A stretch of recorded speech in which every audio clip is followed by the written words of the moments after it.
রাখিব নিরাপদ, দেখাবো আলোর পথ এই প্রতিপাদ্যকে সামনে রেখে রাজশাহী কারা প্রশিক্ষণ কেন্দ্রে ৬৩তম ব্যাচের কারারক্ষীদের বুনিয়াদী প্রশিক্ষণের সমাপনী কুচকাওয়াজ অনুষ্ঠিত হয়েছে। এতে অংশ নেন ৬৮৭ জন নবীন কারারক্ষী। রাজু আহমেদের ভিডিও চিত্রে বিস্তারিত থাকছে সালমান ফারহানের প্রতিবেদনে। আজ বৃহস্পতিবার ২২শে জানুয়ারি সকাল থেকে রাজশাহী কারা প্রশিক্ষণ কেন্দ্রে আনুষ্ঠানিকভাবে এই কর্মসূচির কার্যক্রম শুরু হয়।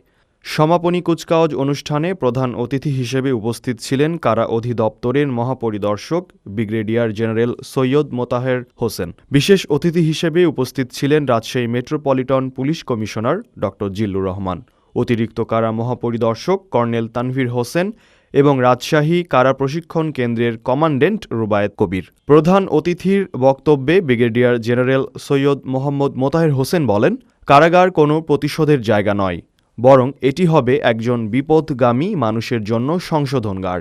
আমাদেরকে নীরবে কাজ করতে হয়। আমরা বিশ্বাস করি কারাগার হবে একজন বিপথগামীর জন্য সংশোধনাগার। আমি আশা করি এ দায়িত্ব পালনে তোমরা সদা সচেষ্ট থাকবে এবং নিজেদের সর্বোচ্চ ত্যাগ দিয়ে তা যথাযথভাবে পালনে দৃঢ় প্রতিজ্ঞাবদ্ধ থাকবে।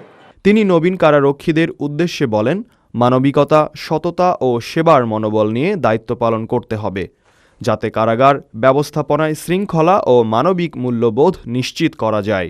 মনে রাখবে, কারারক্ষী জীবন শুধুমাত্র একটি চাকরি নয়, একটি সুবিন্যস্ত জীবন ব্যবস্থাও বটে।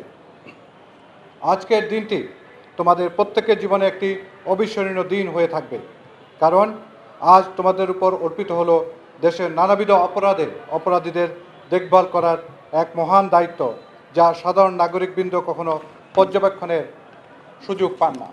অনুষ্ঠান শেষে প্রশিক্ষণ সফলভাবে সম্পন্নকারী নবীন কারারক্ষীদের কুচকাওয়াজ পরিদর্শন করেন অতিথিরা এবং তাদের ভবিষ্যৎ কর্মজীবনের জন্য শুভকামনা জানান।